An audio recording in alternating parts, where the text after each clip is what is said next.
Depuis sa création en 1948, Israël a été amené à faire de nombreuses guerres contre les pays arabes, notamment le Liban. Dans cette vidéo, je vais tenter de résumer toutes les guerres entre ces deux pays. Certaines sont des guerres où le Liban est un acteur principal, dans d'autres, le Liban fait partie d'une coalition. Mais d'abord, comparons un peu les pays. Israël est un État de 9,7 millions d'habitants, sans compter les Palestiniens des territoires palestiniens, mais en y comptant les Juifs de ces mêmes territoires. Le Liban, quant à lui, compte 5,3 millions d'habitants, c'est un des pays les plus petits du monde arabe. Démographiquement, c'est un pays très intéressant. Aujourd'hui, les musulmans représentent une faible majorité de la population. Les chrétiens forment 40% de la population. Le reste étant surtout des Druzes. Il n'y a pas de statistiques officielles, ce sont des estimations. Au sein des musulmans et des chrétiens, on trouve plusieurs sous-groupes. Par exemple, on compte une même proportion de musulmans sunnites et de musulmans chiites, soit environ 27% chacun à l'échelle nationale. Chez les chrétiens, la moitié sont des maronites, mais on trouve une grande proportion de grecs orthodoxes ou grecs catholiques. Les religions sont réparties par région, mais parfois elles se mélangent dans certaines zones, ce qui rend tout très compliqué. En ce qui concerne la diaspora libanaise dans le monde, ce sont surtout des chrétiens. En 1932, lors du dernier recensement officiel des religions, les chrétiens représentaient 50% de la population. Israël-Liban fait partie d'un conflit plus large qu'est le conflit israélo-arabe, lui-même étant la continuité du conflit arabo-sioniste. Dans cette vidéo, je vais surtout me concentrer sur le Liban parmi les pays arabes. Chapitre 1 – Guerre de 1948. La guerre de 1948 est la première guerre entre Israël et les pays arabes, dont le Liban. Plusieurs pays arabes envahissent Israël pour protester contre la répartition des territoires arabes et juifs en Palestine. Des soldats libanais participent à une petite exploration le 15 mai 1948, soit le premier jour de la guerre. C'est un des pays qui envoie le moins de soldats et ils ne sont pas envoyés officiellement.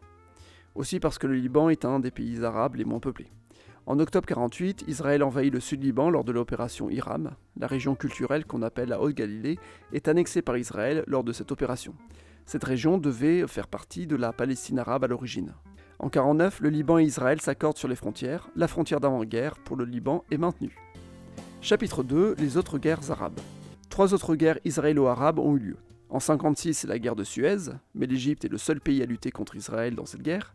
Il lutte aussi contre la France et le Royaume-Uni qui ne veulent pas qu'elle nationalise le canal de Suez.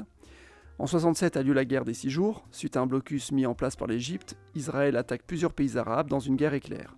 Israël annexe le Sinaï à l'Égypte et le plateau du Golan à la Syrie. Le Liban n'a envoyé que 2 avions dans cette guerre, dont un a été abattu par Israël. Cette guerre donne suite à la résolution de Khartoum, qui permet à plusieurs pays arabes de se soutenir et de se coordonner par rapport à Israël. Avec la règle des 3 non, pas de paix avec Israël, pas de reconnaissance d'Israël et pas de négociation avec Israël. En 1973 a lieu la guerre du Kippour. Seuls l'Égypte et la Syrie prennent part au combat.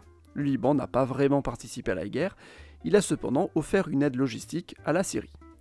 Parallèlement, Israël lutte contre l'OLP, l'Organisation de libération de la Palestine. Cette organisation palestinienne est créée en 1964. Ses principales bases sont en Jordanie avant d'être expulsée du pays au début des années 70. C'est au Liban, et surtout dans le sud-Liban, que s'installent les milices ensuite. Chapitre 3 – Guerre civile libanaise. La guerre civile libanaise commence en 1975. Elle est due à des violences entre communautés, notamment entre les musulmans et les chrétiens. Le gouvernement libanais doit lutter contre plusieurs factions, notamment le Front libanais. C'est un regroupement de plusieurs partis pro-chrétiens. Ce front sera soutenu par Israël, notamment à partir de 1982. En 1976, la Syrie intervient au Liban. Puis en 1978, Israël envahit le sud-Liban, comme il avait fait en 1948. C'est l'opération Litanie. Cette invasion est une réponse au massacre sur la route côtière. Un bus a été pris pour cible par des membres du Fatah étant basés au Liban, le sud du Liban étant devenu un grand repère pour de nombreux paramilitaires des organisations de lutte pro-palestiniennes. Ce sud-Liban avait déjà été le théâtre de conflits entre Palestiniens réfugiés et Libanais chrétiens. Chapitre 4 – L'invasion de 1982. Toujours pendant la guerre civile libanaise, Israël décide une invasion du Liban en 1982. Alors que le sud-Liban est toujours occupé par Israël, dans cette invasion, Israël a plusieurs objectifs. Le principal est celui de supprimer une bonne fois pour toutes l'Organisation de libération de la Palestine qui a son siège au Liban. Israël envahit le Liban pour aller jusqu'à Beyrouth, et ce, avec l'appui des milices chrétiennes. L'autre objectif est de mettre un gouvernement chrétien au pouvoir dans ce petit pays. Le 14 juin 1982 débute le siège de Beyrouth. Israël réussira son objectif, expulser l'OLP de tout le Liban. On estime à 20 000 les victimes civiles tuées durant cette opération. À partir de septembre 1982, l'armée israélienne se retire du Liban, sauf le sud-Liban où elle reste. Les États-Unis ont participé à l'accord de paix pour le retrait d'Israël. Chapitre 5. Conflit du Sud-Liban. Suite à l'invasion israélienne du Liban, un nouveau groupe de résistance est créé, le Hezbollah en 1982. Ce groupe islamiste est chiite. Au Liban, parmi les musulmans, on compte une grande communauté chiite. Les autres sont sunnites, comme dans les autres pays arabes voisins. Mais l'Iran est un pays islamiste majoritairement chiite. C'est ce dernier qui va aider le Hezbollah à se développer. Le Hezbollah est suspecté d'être impliqué dans les attentats de Beyrouth du 23 octobre 1983, attentats qui s'en prennent notamment aux Américains et Français installés sur place. Mais en 1985, le Hezbollah se proclame comme un groupe voulant lutter contre l'occupation israélienne dans le sud-Liban. Le conflit dure 15 ans, entre 1985 et 2000. En 2000, l'armée israélienne se retire enfin, suite à l'impopularité du conflit auprès des citoyens israéliens. Chapitre 6. Guerre de 2006. En juillet 2006, le Hezbollah lance des roquettes vers Israël. Une patrouille israélienne est attaquée, il y a 3 morts sur place. Immédiatement, Israël lance une attaque massive contre le Liban qu'il considère comme responsable car complice avec le Hezbollah. Israël lance de nombreuses attaques aériennes, Beyrouth est visée mais c'est surtout le Sud-Liban qui est le plus impacté. Après 33 jours de guerre, l'ONU arrive à trouver une solution pour un cessez-le-feu, Israël se retire du Liban.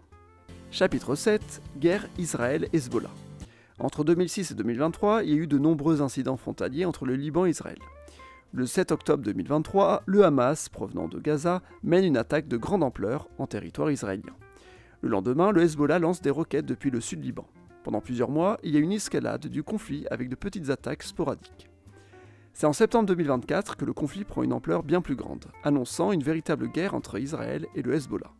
Tout d'abord avec l'attaque à l'explosion des beepers et de suite après avec un bombardement d'un immeuble de Beyrouth, et plus tard des bombardements intenses au Liban. Faisons un petit récapitulatif de ces quelques jours de conflit. Le 17 septembre, des machines de radiomessagerie explosent au Liban. Le 18 septembre, d'autres machines, notamment des talkie-walkie, explosent à leur tour. Que s'est-il passé ?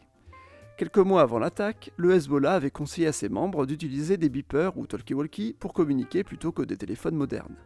Les téléphones modernes sont facilement piratables, alors qu'un beeper l'est moins. C'est une technologie plus rustique. Mais qu'est-ce qu'un beeper ? Le beeper est le surnom qu'on donne à un récepteur de radiomessagerie, une petite machine qui peut envoyer des messages textuels par ondes radio.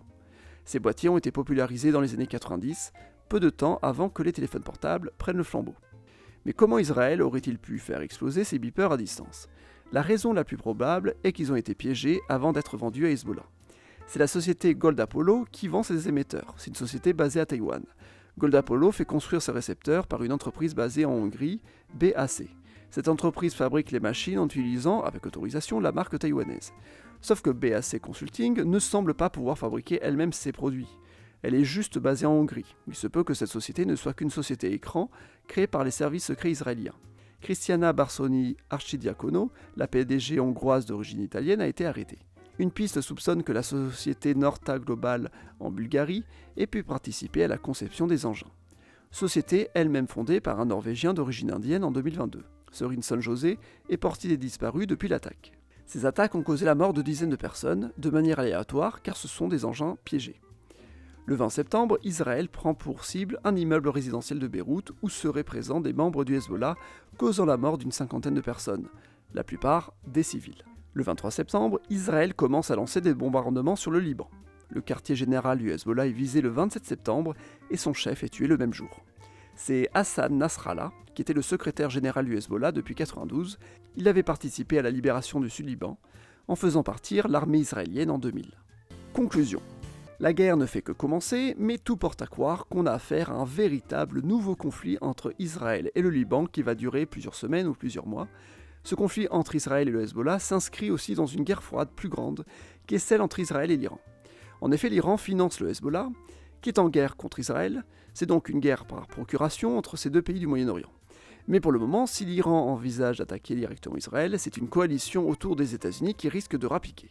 En 2024, les deux pays se sont attaqués directement. Israël avait attaqué l'ambassade iranienne en Syrie, l'Iran avait lancé une attaque de drone dans le Golan et Israël avait lancé une attaque de drone quelques jours plus tard. Les deux pays n'avaient aucune envie d'une escalade et les attaques se sont arrêtées là. Mais le 1er octobre, l'Iran a lancé près de 200 missiles sur Israël, la plupart interceptés, mais cela marque une nouvelle escalade dans le conflit entre ces deux pays. Mais on ne peut pas encore savoir la suite pour le moment. Eh bien merci d'avoir regardé cette vidéo, abonnez-vous, un petit pouce bleu et à la prochaine.